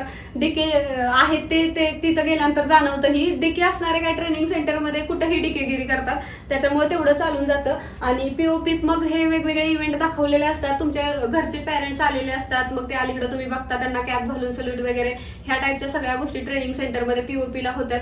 आणि पीओपी झाल्यानंतर मग तुम्हाला तुमच्या जिल्ह्याच्या ठिकाणी तुमचे जे जिल्ह्याचे हे असतात अधिकारी वगैरे ते घ्यायला येतात आणि असं तुम्ही मग जे सगळे महाराष्ट्रातून एकत्र आलेलं असतात ते वेगवेगळं होता. त्याच्यानंतर ज्यावेळेस तुम्ही तुमच्या जिल्ह्याच्या ठिकाणी जाता त्यावेळेस मग तुम्हाला ऍक्च्युअल ड्युटीचा अनुभव येतो. आता जिल्ह्याच्या ठिकाणी गेल्यानंतर पण काही जिथं पोलीस प्रशासनाची कमी गरज आहे किंवा बंदोबस्त कमी प्रमाणात असतो, तिथं काय होतं, त्यांना जिल्ह्याच्या ठिकाणी गेल्यानंतर डायरेक्ट पोलीस स्टेशन भेटतं आणि पोलीस स्टेशनला त्यांना ऍक्च्युअल ग्राउंडवर वर्क करायला भेटतं. किंवा साईड ब्रांच, खूप साऱ्या साईड ब्रांच असतात आपल्या ह्याच्यात, तिथं साईड ब्रांचला ड्युटी करायला भेटते. आपलं BDDSचं पथक असेल, श्वान पथक असेल किंवा CID वगैरे सारखे असतील किंवा बाकी अजून फॉरेन्सिक वगैरे डिपार्टमेंट, खूप सारे डिपार्टमेंट असतात, तिथं तुम्हाला काम करायला भेटतं किंवा काम करण्याचा अनुभव येतो. आता मुंबईसारख्या किंवा पुण्यासारख्या ठिकाणी जिथं की बंदोबस्ताची खूप म्हणजे काय म्हणतात मागणी असती, मग अशा ठिकाणी तुम्ही ट्रेनिंग सेंटरवरून गेल्यानंतर तुम्हाला 3-5 वर्षासाठी ट्रेनिंग सेंटरवरून गेल्यानंतरही तुम्हाला हेडक्वार्टरला ठेवलं जातं आणि तिथं मग तुम्हाला बंदोबस्त करायला लावले जातात किंवा बंदोबस्ताची ड्युटी असाइन केलेली जाते. आणि ट्रेनिंग सेंटरमध्ये शिकवलेल्या गोष्टीने ऍक्च्युअल ग्राउंड लेवलवर तुम्ही वर्क करता त्यावेळेस खूप साऱ्या गोष्टीत फरक पडतो किंवा खूप नवीन नवीन अनुभव येत असतात तुम्हाला, पण ते अनुभव शिकवूनच जात असतात नवीन गोष्टी आणि रोज एक नवीन चॅलेंज असतं तुमच्यासोबत समोर किंवा नवीन गोष्ट शिकण्यासारखी असती.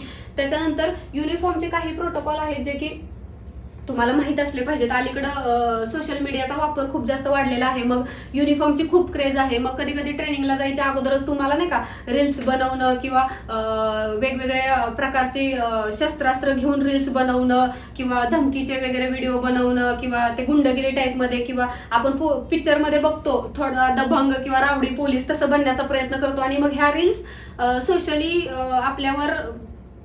आपल्या ड्युटीसाठी किंवा नोकरीसाठी घातक असतात. खूप वेळा तुम्ही ट्रेनिंग सेंटरमध्ये गेल्यानंतर किंवा शिक्षक तुमचे DI वगैरे तुम्हाला सांगत असतात की नोकरी मिळवणं जेवढी कठीण आहे तेवढीच कठीण ती राजीनामा देऊपर्यंत किंवा रिटायरमेंट पर्यंत टिकवून ठेवणं आहे. कारण कधी कधी डिपार्टमेंटमध्ये असं होतं की ज्यावेळेस तुमचा चांगला वेळ चालू आहे त्यावेळेस तुमच्या मोठ्या मोठ्या गोष्टी किंवा मोठ्या मोठ्या चुका पण लपून किंवा माफ होऊन जातात, पण ज्यावेळेस तुमचा वाईट वेळ चालू आहे त्यावेळेस तुम्ही केलेली छोट्यातली छोटी मजाक म्हणून केलेली गोष्ट ही तुमच्या अंगलट येऊ शकते आणि तुमच्या नोकरीवर त्या गोष्टीचा परिणाम होऊ शकतो. मग बडतर्फी वगैरे सारख्या गोष्टी होतात.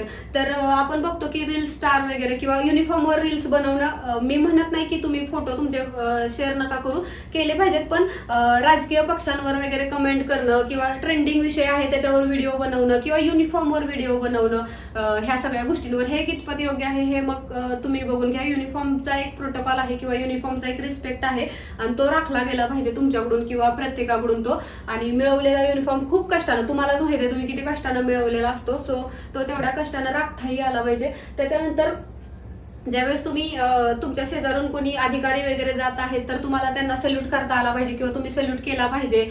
जर तुमच्या डोक्यावर कॅप नाहीये तर तुम्ही कुणालाही सल्यूट केला नाही पाहिजे. त्याच्यानंतर मी खूप साऱ्या रील्समध्ये अलीकडे बघते की युनिफॉर्मवर तुम्ही लोकांच्या किंवा गुरुवर्य आई वडिलांच्या पाया पडता. तर ऍक्च्युली हे म्हणजे मला ट्रेनिंग सेंटरमध्ये सांगितलं गेलेलं की तुम्ही युनिफॉर्मवर असताना कुणाच्याही समोर झुकायचं नाही, कारण युनिफॉर्मचा रिस्पेक्ट आहे किंवा युनिफॉर्मची एक इज्जत आहे. मग तुम्ही कुणाच्या पाया पडताय किंवा तो व्यक्ती कितीही मोठा असू देत, मी नाही म्हणत नाही तुमच्यासाठी कितीही पूजनीय असू देत, पण तुम्ही शरीरात परिधान केलेल्या युनिफॉर्मचा वेगळा रिस्पेक्ट आहे किंवा त्या युनिफॉर्मची एक वेगळी गरिमा आहे, तर ती कुणासमोर झुकली नाही पाहिजे. कॅप घालून सल्यूट करताना कॅप घालूनच सल्यूट केला पाहिजे. आता जर तुम्हाला तुमच्या आदरणीय किंवा अधिकारी आहेत, अधिकारी नाही म्हणता येणार आपल्याला, गुरुवर्य लोक आहेत किंवा आई वडील आहेत, त्यांना रिस्पेक्टच द्यायचा आहे ना, तर तुम्ही युनिफॉर्मवर त्यांच्या पाया पडण्यापेक्षा युनिफॉर्मवरच त्यांना सल्यूट करणं हे पाया पडण्याच्या पेक्षा जास्त रिस्पेक्टेबल आहे. तर तुम्ही ते करून युनिफॉर्मची पण गरिमा राखू शकता आणि तुमच्या आदरणीय व्यक्तींना रिस्पेक्ट पण देऊ शकता, पण युनिफॉर्मवर दुसऱ्यांच्या पाया पडणं टाळा, कारण युनिफॉर्मची एक त्याची स्वतःची गरिमा आहे.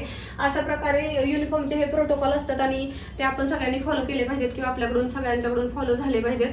बऱ्यापैकी मी ट्रेनिंग सेंटरमधल्या गमती जमती ऍक्च्युअल लाईफमध्ये कशा पद्धतीनं वर्क होतं आणि युनिफॉर्मच्या काही प्रोटोकॉल्स बद्दल सांगितलं. ट्रेनिंग सेंटर बद्दल खूप क्युरियोसिटी असती, कधी काय कसं कुठं ह्या सगळ्या गोष्टींची क्युरियोसिटी असती. मला ट्रेनिंगला जायच्या अगोदर मलाही खूप साऱ्या गोष्टी माहित नव्हत्या, पण मला वाटतं की मी हे जे सांगितलंय त्याच्यातून तुम्हाला नक्कीच मदत होईल ट्रेनिंग सेंटरमधल्या गोष्टी कळायला. ह्याच्या व्यतिरिक्त तुम्हाला काही शंका असतील तर आपण नक्कीच पुढच्या व्हिडिओमध्ये भेटू किंवा नंतर भेटून ह्या सगळ्या गोष्टी किंवा शंका तुमच्या मनातल्या काढून टाकू. सो आय होप इथं झाल्या असतील तुमच्या शंका आणि थँक्यू सो मच.